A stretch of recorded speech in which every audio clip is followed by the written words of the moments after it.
নমস্কাৰ জনাইছোঁ সকলোকে আৰু স্বাগতম জনাইছোঁ। ইতিমধ্যে আপোনালোকে গম পাইছেনে নাই SIR অৰ্থাৎ স্পেচিয়েল ইণ্টেনচিভ ৰিভিজন অহাৰ কথা আছিলে, কিন্তু SIR নাহিল, এবাৰ আহিছে SR অৰ্থাৎ স্পেচিয়েল ৰিভিজন।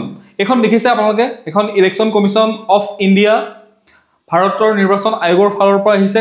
ক'লৈ আহিছে? The chief electoral officer Assam দিছপুৰলৈ আহিছে এখন নটিচ। ইয়াতে কি কৈছে এতিয়া আপোনালোকৰ মই গোটেই কথাখিনি অসমীয়াত ধুনীয়াকৈ বুজাই দিম। ইয়াতে তেওঁলোকে ইংলিছত নটিচখন দিছে 18 তাৰিখ অৰ্থাৎ আজিৰ পৰা আমাৰ যি ভোটাৰ তালিকাৰ যিটো পুনৰীক্ষণ সেই প্ৰক্ৰিয়াটো আৰম্ভ হ'ব। ইয়াতে কি কি কৈছে প্ৰথমে আমি সেই কথাকেইটা জানি লওঁ আহক। প্ৰথমটো হৈছে যে printing of all documents and circulars and training of election officials অৰ্থাৎ 18/11/2025 পৰা 21/11/2025 অৰ্থাৎ আজি 18 তাৰিখৰ পৰা 21 তাৰিখলৈকে যিসকল নিৰ্বাচনৰ লগত নিৰ্বাচনী বিষয়ববী আছে, যিসকল নিৰ্বাচনৰ বিষয়ববী আছে, তেওঁলোকৰ হাতত ভোটাৰ তালিকা দিয়া হ'ব বা নিৰ্বাচনৰ কাৰণে ভোটাৰ তালিকা পুনৰীক্ষণ কৰিবৰ কাৰণে, ভোটাৰ তালিকা প্ৰস্তুত কৰিবৰ কাৰণে যেনে ধৰণৰ ডকুমেণ্টছৰ প্ৰয়োজন হয়, তেওঁলোকৰ যিখিনি অফিচিয়েল কাগজ পাতি আছে সেই কাগজ পাতিখিনি দি পেলাই তেওঁলোকক এটা ট্ৰেইনিং দিয়া হ'ব। আজি 18 তাৰিখৰ পৰা কেতিয়ালৈকে 21 তাৰিখলৈকে দিয়া হ'ব। এইখিনি কাম হ'ব 18 তাৰিখৰ পৰা 21 তাৰিখলৈকে। আৰু এটা কথা কওঁ শুনক, ভিডিঅ'টো স্কিপ কৰি থৈ নাযাব। মই আপোনালোকক চাওক, আপোনালোকে এইখিনি ফৰ্ম ফিল আপ কৰিব লাগিব, কিবা কৰিব লাগিব, নতুন ভোটাৰৰ নাম অন্তৰ্ভুক্ত কৰিব লাগিব, মৃত ভোটাৰ বা ভুল ডকুমেণ্টছ দিয়া কিছুমান অবৈধ যদি ভোটাৰ তেনেকুৱা সোমাই আছে তেতিয়াহ'লে সেইবিলাকৰ নাম কৰ্তন হ'ব। আৰু কি কি কাৰণত নাম কৰ্তন হ'ব পাৰে, কি ফৰ্ম আহিব, ফটোৰ চাইজ কিমান হয়, গোটেইখিনি বুজাই আছোঁ। ভিডিঅ'টো স্কিপ কৰি পেলাই বা ভিডিঅ'টো এৰি থৈ নাযাব, সম্পূৰ্ণকৈ ভিডিঅ'টো চাওক। ভিডিঅ'টোৰ শেষত মই গোটেই কথাখিনি চাওক, কেনেধৰণৰ কি হেৰিত আপোনাৰ 1950 representation of the people actor অধীনত কি নিয়মৰ অধীনত ভোটাৰ আপুনি এজন যোগ্য ভোটাৰ হ'ব পাৰে বা অযোগ্য বিবেচিত হ'ব পাৰে, সেই গোটেইখিনি বুজাই দি আছোঁ। কোনখন ফৰ্ম ফিল আপ কৰিব লাগিব গোটেইখিনি বুজাই দি আছোঁ। ধৈৰ্য ধৰি ভিডিঅ'টো ধুনীয়াকৈ চাই যাওক। 18 তাৰিখৰ পৰা 21 তাৰিখলৈকে বুজি পালে। তাৰপিছত 22 নৱেম্বৰ 22 তাৰিখৰ পৰা 20 ডিচেম্বৰলৈকে কি হ'ব? H2H। ইয়াতে প্ৰথমটোৱে দেখিছে যে H2H verification through BLO booth level officer বা বুথ লেভেল এজেণ্ট বুলি কোৱা হয়। যিসকল নিৰ্বাচনী তেনেকুৱা বিষয়াসকল আছে, বিষয়ববীসকল ঘৰে ঘৰে যাব, ঘৰে ঘৰে গৈ পেলাই ভোটাৰসকলৰ পুনৰীক্ষণ কৰিব। ভোটাৰসকলৰ তেওঁলোকে কি কৰিব? চেক কৰিব। চেক কৰি পেলাই তেওঁলোকে সেই গোটেই ডাটাখিনি বা ডকুমেণ্টছখিনি তেওঁলোকে চাব। এজন যোগ্য ভোটাৰ হ'বৰ কাৰণে কি কি ডকুমেণ্টছ লাগে, কি নাই, সেই গোটেইখিনি তেওঁলোকে ঘৰে ঘৰে গৈ পেলাই চাবগৈ। চোৱাৰ লগে লগে ইয়াতে এই গোটেইখিনি মই পঢ়ি দি নাথাকোঁ, মই আপোনালোকক ছামাৰাইজ কৰি দিছোঁ, চমুকৈ গোটেই কথাখিনি কৈ দিছোঁ। পোনপ্ৰথমে ভোটাৰৰ ঠিকনা পৰীক্ষা কৰা হ'ব, যে এজন ভোটাৰ যেতিয়া তেওঁ ঘৰত যাব, BLO এজন যেতিয়া ঘৰত যাব, ঘৰত যোৱাৰ পাছত ভোটাৰজনৰ ঠিকনাটো পৰীক্ষা কৰা হ'ব যে এইজন ভোটাৰ এই ঠাইখনৰ হয়নে নহয়। তাৰপিছতে ভোট কেন্দ্ৰৰ পৰীক্ষা কৰা হ'ব, কাৰণ আজি অলপ দিনৰ আগতে নিৰ্বাচন আয়োগে কৈছিলে যে এটা ভোট কেন্দ্ৰত 1200তকৈ বেছি ভোটাৰ হ'ব নালাগে, আৰু ভোট কেন্দ্ৰটো কি হ'ব লাগে? যোনজনে ভোট দিব, ভোট দিয়া ব্যক্তিসকলৰ পৰা 2 কিলোমিটাৰতকৈ বেছি দূৰত হ'ব নালাগে। তাৰ কাৰণে ভোট কেন্দ্ৰসমূহ পৰীক্ষা কৰিব। ভোট কেন্দ্ৰসমূহ নতুন ভোট কেন্দ্ৰ স্থাপন কৰিবও পাৰে, বা আগৰ যদি পুৰণা ভোট কেন্দ্ৰ আছে সাল সলনি কৰিব। এনেকুৱা ধৰণৰ সেইখিনি তেওঁলোকৰ অফিচিয়েল কাম, তেওঁলোকে কি কৰে সেইখিনি তেওঁলোকৰ কথা, আমাক সেইখিনিৰ প্ৰয়োজন নাই। আমাৰ কি কাম আছে আমি সেইখিনি কথা জানিম। তাৰপিছতে থাৰ্ডটো হৈছে ভোট কেন্দ্ৰত কিমান ভোটাৰ আছে, কি আছে সেইখিনি পৰীক্ষা কৰিব। তাৰপিছতে মষ্ট ইম্পৰ্টেণ্টটো হৈছে কি? আপোনালোকে এখন নতুন ফটো দিব লাগিব। নতুন এখন আগৰ যিবিলাক ভোটাৰ কাৰ্ডৰ ফটো আছিলে ন, সেই ফটোবিলাকতো আপোনালোকে দেখিছে। সেই ভোটাৰ কাৰ্ডৰ ফটোখন চেঞ্জ কৰা হ'ব।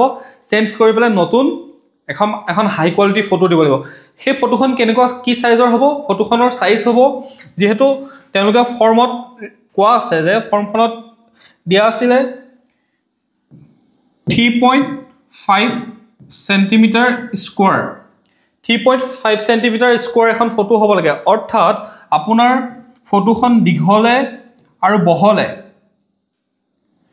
এইফালে যদি 3.5 চেণ্টিমিটাৰ হয়, তেতিয়াহ'লে এইফালেও আপোনাৰ 3.5 চেণ্টিমিটাৰ এখন ফটো লাগিব। ফৰ্মকেইখনত যিহেতু তেওঁলোকে 3.5 চেণ্টিমিটাৰ কৈছে, তেতিয়াহ'লে এখনো 3.5 চেণ্টিমিটাৰ ল'ব, এখন ফটো লাগিব।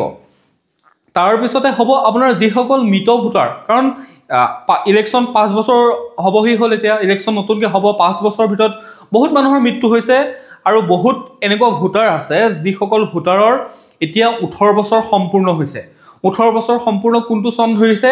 2024 চনৰ 1 জানুৱাৰীত যদি আপোনাৰ 18 বছৰ সম্পূৰ্ণ হৈছে, 2024 চনৰ 1 জানুৱাৰীৰ ভিতৰত যদি আপোনাৰ 18 বছৰ সম্পূৰ্ণ হৈছে, এইটো ইয়াতে লিখি দিছে চাওক, 01/01/2026ৰ ভিতৰত যদি আপুনি 18 বছৰ কমপ্লিট কৰিছে, তেতিয়াহ'লে আপোনাৰ সেই ভোটাৰসকলৰ নাম ভৰ্তি কৰা হ'ব আৰু যিসকল মৃত ভোটাৰ আছিলে বা মৃত্যু হ'ল সেই ভোটাৰসকলৰ নাম কৰ্তন কৰা হ'ব। কৰ্তন কৰি পেলাই এখনতো নতুন ভোটাৰ লিষ্ট তৈয়াৰ কৰিব লাগিব, তাৰ কাৰণে সেই প্ৰক্ৰিয়াখিনি হ'ব।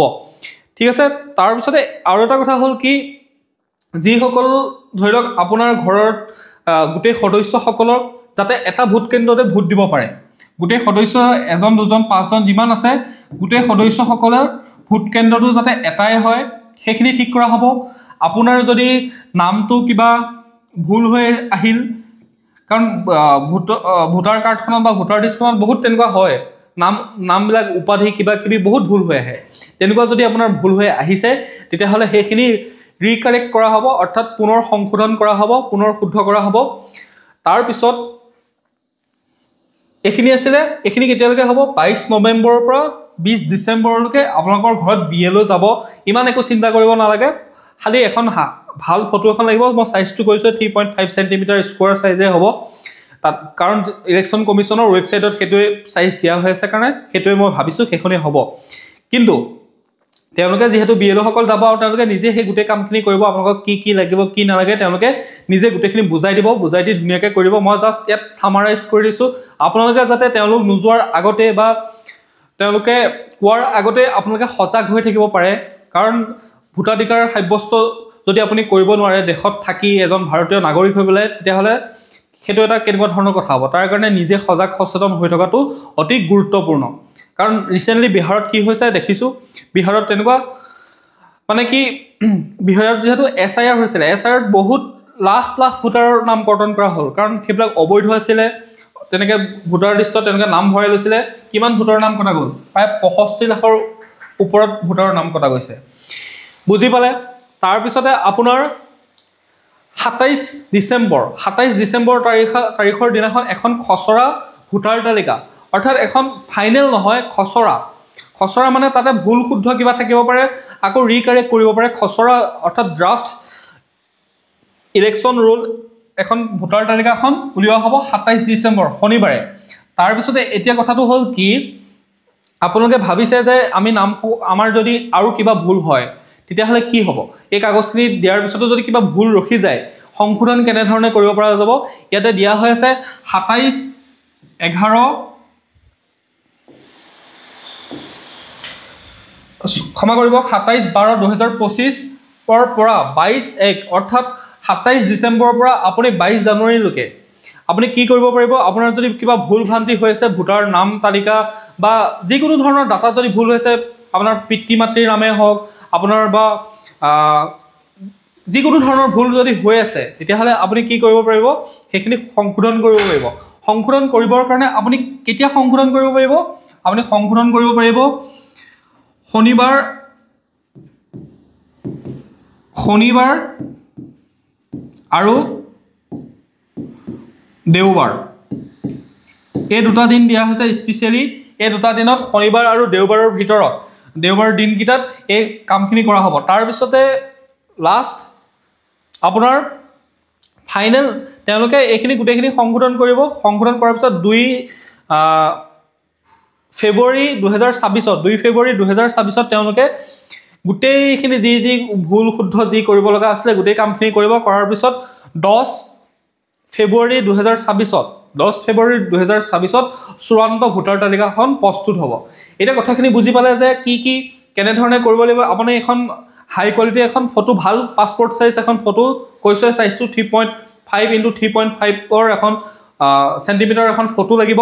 ফটো এখন দুখন 3-4খন আপুনি বনাই থৈ দিয়ক, ফটো লাগিব আপোনাৰ, কাৰণ সেইখিনি শুদ্ধ কৰা হ'ব। তাৰপিছত যিসকল নতুন ভোটাৰে নাম ভৰ্তি কৰিব, নতুন ভোটাৰ আৰু যিসকলৰ কিবা কাৰেকশ্যন কৰিব লগা আছে সেইসকলে কি কৰিব লাগিব, সেইসকলৰ মই ইয়াতে ফৰ্মকেইখন আপোনালোকক দেখাই দিম।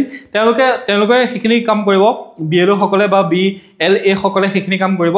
আমি ইলেকশ্যন কমিশ্যন অফ ইণ্ডিয়াৰ অফিচিয়েল ৱেবছাইটত যি ফৰ্ম আছে সেই ফৰ্মকেইখন আমি ডাউনলোড কৰি পেলাই চাইছিলোঁ। এইখন হৈছে ফৰ্ম 6 বুলি কোৱা হয়। এইখন চাওক, এইখন হৈছে ফৰ্ম 6। ফৰ্ম 6ত আপুনি কি কৰিব পাৰিব, application for inclusion of name in electoral roll for first time voter or on shifting one constituency to another constituency. অৰ্থাৎ নতুন যিসকল ভোটাৰ আছে, 18 বছৰ যাৰ সম্পূৰ্ণ হৈছে, এতিয়া বহুতে ভাবিব পাৰে মোৰতো 20 বছৰো হৈ গ'ল, মোৰতো 22 বছৰ হৈ গ'ল, মোৰচোন ভোটাৰ তালিকাত নাম সোমোৱা নাই, এইটো 18 বছৰ বুলিহে কৈছে। কোনো কথা নাই, একদম লোৱেষ্ট সীমাটো হৈছে 18 বছৰ। তাৰ বাহিৰে যদি আপোনাৰ 24 বছৰো হৈছে, 25 বছৰো হৈছে, তাৰপিছতো যদি আপোনাৰ ভোটাৰ তালিকাত নাম সোমোৱা নাই, তেতিয়াহ'লে এইবাৰ আপুনি ভোটাৰ তালিকাখনত নামটো ভৰ্তি কৰি ল'ব পাৰিব। ঠিক আছে, সেইটোলৈ কোনো কথা নাই, খালি লোৱেষ্ট, কাৰণ সংবিধানত কি কোৱা আছে, 18 বছৰ সম্পূৰ্ণ হ'লে ভোটাধিকাৰ সাব্যস্ত কৰাৰ অধিকাৰ দিয়া হৈছে সংবিধানত। সেইটো কাৰণে লোৱেষ্টটো হৈছে 18 বছৰ। এইখন হৈছে সেইখন ফৰ্ম যিখনত নতুন ভোটাৰসকল বা আপুনি যদি এটা সমষ্টিৰ পৰা আন এটা সমষ্টিলৈ সলনি হৈছে, আপোনাৰ ঠিকনা সলনি হৈছে, তেতিয়াহ'লে আপুনি এই ফৰ্মখনৰ যোগেদি ফৰ্মখন ফিল আপ কৰিব লাগিব। ফৰ্মখন ফিল আপ কৰি এইখন আপুনি জমা দিব লাগিব। তেতিয়া আপোনাৰ নতুন ভোটাৰ তালিকাখনত আপোনাৰ নামটোত বা গোটেইখিনি সাল সলনি হৈ আহিব, যিখিনি কৰিবলৈ বিচাৰিছে বা নতুনকৈ যিসকলে নাম ভৰ্তি কৰিছে তেওঁলোকৰ নাম আহিব। তাৰপিছতে ফৰ্ম 8, ফৰ্ম 8খনত কি কোৱা হৈছে, ফৰ্ম 8খনত কোৱা হৈছে যে ফৰ্ম 8খনত কোৱা হৈছে যে application for correction to particulars entered in electoral roll. অৰ্থাৎ আপোনাৰ যে সেই কৈছিলোঁ কিবা কাৰেকশ্যন কৰিব লগা আছে, আপোনাৰ নামটো কিবা আছিলে, আহিছে কিবা মানে কিবা ক খ গ ঘ কিবা সাল সলনি হৈ আহিছে আৰু আহি পেলাই যে নাম এটা উল্টা পুল্টা নাম এটা বনিছে বা তৈয়াৰ হৈছে, সেইখিনি সলনি কৰিব পাৰিব। আপুনি ফৰ্ম 8 দিব আপোনাক।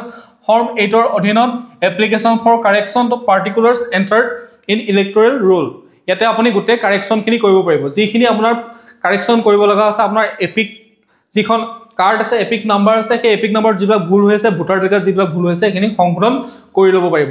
ক্লিয়াৰ? তাৰপিছতে এতিয়া আপুনি আইনী দুটামান বিষয় জানি লওক।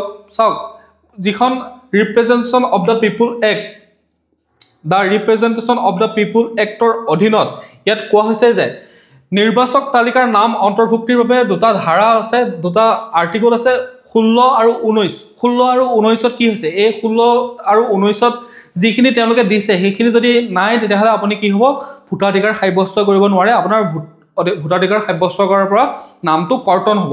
ইয়াতে কি কোৱা আছে, তলত উল্লেখ কৰা কাৰণত কোনো ব্যক্তি নিৰ্বাচক তালিকাত নাম অন্তৰ্ভুক্ত কৰাৰ পৰা অযোগ্য বুলি গণ্য কৰা হ'ব যদি, প্ৰথমটো হৈছে যদি তেওঁ ভাৰতীয় নাগৰিক নহয়। আপুনি যদি ভাৰতীয় নাগৰিক নহয়, সেই ব্যক্তিজন যদি ভাৰতীয় নাগৰিক নহয়, তেতিয়াহ'লে তেওঁ ভোটাধিকাৰ সাব্যস্ত কৰিব নোৱাৰে। সেইটো এটা অতি সাধাৰণ কথা। মানসিকভাৱে অসুস্থ আৰু তেওঁক যদি ঘোষণা কৰা হৈছে যে এই ব্যক্তিজন মানসিকভাৱে অসুস্থ, মানে তেওঁ এজন সুস্থ মানুহ নহয় মানসিকভাৱে, তেতিয়াহ'লে সেই ব্যক্তিজনক কি কৰিব, সেইজনো অযোগ্য হ'ব, সেইজনো ভোটাধিকাৰ সাব্যস্ত কৰিব নোৱাৰে। নিৰ্বাচনৰ সৈতে জড়িত দুৰ্নীতি কাৰ্য আৰু অন্যান্য অপৰাধ সম্পৰ্কীয় যিকোনো আইনৰ অধীনত যদি আপুনি সাময়িকভাৱে ভোট দিয়াৰ পৰা অযোগ্য ঘোষিত হৈছে, আপুনি যদি যিকোনো অপৰাধ এনেকুৱা কৰি থৈ দিছে যাৰ কাৰণে আপোনাক ভোটাধিকাৰ সাব্যস্ত কৰাৰ পৰা, অধিকাৰৰ পৰা আপোনাক বঞ্চিত কৰা হৈছে, তেতিয়াহ'লে তেনেকুৱা যদি আপুনি কিবা ক্ৰাইম কৰি থৈ দিছে, অপৰাধ কৰি থৈ দিছে, তেতিয়াহ'লে আপুনি ভোট দিব নোৱাৰে। তাৰপিছতে 19 নং ধাৰাত কি কোৱা হৈছে, 19 নং ধাৰাত কোৱা হৈছে যে যোগ্যতাৰ তাৰিখত 18 বছৰ বয়স পূৰ্ণ কৰিব লাগিব। অৰ্থাৎ সেই ব্যক্তিজনৰ 18 বছৰ সম্পূৰ্ণ হ'ব লাগিব। আৰু সেই যোনটো আপোনাৰ যিখিনি আপোনাৰ পাৰ্মানেণ্ট আপোনাৰ এড্ৰেছ হয়, সেই এড্ৰেছ অৰ্থাৎ আপোনাৰ আপুনি যিখিনি ঠাইত থাকে সেই ঠাইখিনি, সেই সমষ্টিৰ আপুনি বাসিন্দা হ'ব লাগিব। সেই সমষ্টিটোৰ যদি আপুনি বাসিন্দা নহয় পেলাই বেলেগ এটা সমষ্টিত গৈ পেলাই আপুনি ভোট দিয়াৰ যদি চিন্তা কৰিছে, তেতিয়াহ'লে নহ'ব। আপুনি সেই সমষ্টিটোৰ যদি আপোনাৰ পাৰ্মানেণ্ট এড্ৰেছ হয়, তেতিয়াহ'লে সেই সমষ্টিটোতহে আপুনি ভোট দিব পাৰিব। এইখিনি আছিলে মেইন কথা। এতিয়া কথাটো হ'ল কি, আপোনালোকৰ যদি কিবা কনফিউজ আছে তেতিয়াহ'লে মোক কমেণ্টত জনাব। মই কমেণ্টত যদি কিবা কনফিউজ থাকে তেতিয়াহ'লে আকৌ এবাৰ ক'বৰ কাৰণে চেষ্টা কৰিম। কিন্তু ইম্পৰ্টেণ্ট কথাখিনি হ'ল এইখিনিয়ে। 17 তাৰিখ, কালি 17 নৱেম্বৰ দিনাখন এইখন ফৰ্মখন আহিছিলে। ফৰ্ম মানে কি, এখন নটিচ দিছিলে আমাৰ যিটো আছাম চিফ ইলেক্টৰেল অফিচাৰলৈ আহিছিলে। তাতে এই গোটেইখিনি কোৱা হৈছে অৰ্থাৎ 22 তাৰিখৰ পৰা আপোনাৰ কামখিনি হৈছে 22 তাৰিখৰ পৰা 20 তাৰিখলৈকে আপোনাৰ ঘৰত BLO বা BLA বুথ লেভেল এজেণ্ট যাব গোটেইখিনি তেওঁলোকক ধুনীয়াকৈ ডকুমেণ্টছখিনি দিব তেওঁলোকে যি বিচাৰে অলৰেডি মই কৈছোঁ যিকেইটা ইম্পৰ্টেণ্ট ডকুমেণ্টছ হয় সেই ইম্পৰ্টেণ্ট ডকুমেণ্টছকেইটা ফটোখন হওক বা কিবা আইডেণ্টি প্ৰুফ সেই গোটেইখিনিটো ক'লোৱে সেইকেইটা আপোনালোকে ক্লিয়াৰ কৰি ৰাখিব তাৰপিছত ছেকেণ্ড কামটো হৈছে ইম্পৰ্টেণ্ট কামটো হৈছে আপোনাক 27 ডিচেম্বৰৰ পৰা 22 জানুৱাৰীলৈকে আপোনাক কি সময় দিব আপোনাক যদি কিবা ভুল হৈ আছে তেতিয়াহ'লে আপোনাক সময় দিব সেই সময়টো মনত ৰাখিব 27 ডিচেম্বৰৰ পৰা 22 জানুৱাৰীলৈকে সেই সময়খিনিত মেইনলি কোনটা বাৰক অগ্ৰাধিকাৰ দিয়া হৈছে শনিবাৰ আৰু দেওবাৰক অগ্ৰাধিকাৰ দিয়া হৈছে সেইকাৰণে সেই দুটা বাৰত আপোনালোকে সেই কথাখিনি মনত ৰাখিব তাৰপিছত আপোনালোকৰ কৰিব লগা একো নাই তেওঁলোকে অফিচিয়েলি যি কৰিব লাগে সেইখিনি কাম কৰিব কৰি তেওঁলোকে ভোটাৰ তালিকাখন প্ৰস্তুত কৰিব ইতিমধ্যে মুখ্যমন্ত্ৰীও এই কথাটোক আদৰণি জনাইছে কালি তেওঁ টুইটাৰতে হওক বা সামাজিক মাধ্যম ফেচবুকতে তেওঁ লিখিছে আদৰণি জনাইছে যিহেতু আৰু ইতিমধ্যে নিৰ্বাচন পালেহে আৰু 4 মাহমান আছে চাগে 4 মাহে আছে চাগে তো আপোনালোকেও নিজৰ ভোটাধিকাৰ সাব্যস্ত কৰিবৰ কাৰণে এজন ভাৰতীয় নাগৰিক হিচাপে নিজৰ অধিকাৰৰ কাৰণে অধিকাৰ যেহেতু ভোটাধিকাৰ সাব্যস্ত কৰিবৰ কাৰণে যিখিনি ডকুমেণ্টছ যিখিনি কাম কৰিব লাগে সেইখিনি ধুনীয়াকৈ কৰি ৰাখিব তেতিয়াহে ভোট দিব পাৰিব ঠিক আছে তো ভিডিঅ'টো চোৱাৰ বাবে বহুত ধন্যবাদ আৰু এনে ধৰণৰ ইনফৰ্মেটিভ ভিডিঅ' যদি পাই থাকিব বিচাৰে তেতিয়াহ'লে চেনেলটো ছাবস্ক্ৰাইব কৰি ল'ব আৰু নটিফিকেশ্যন বেল আইকনটো প্ৰেছ কৰি ৰাখিব যাতে আপোনালোকে আমাৰ ভিডিঅ'ৰ আপডেটসমূহ পাই থাকে থেংক ইউ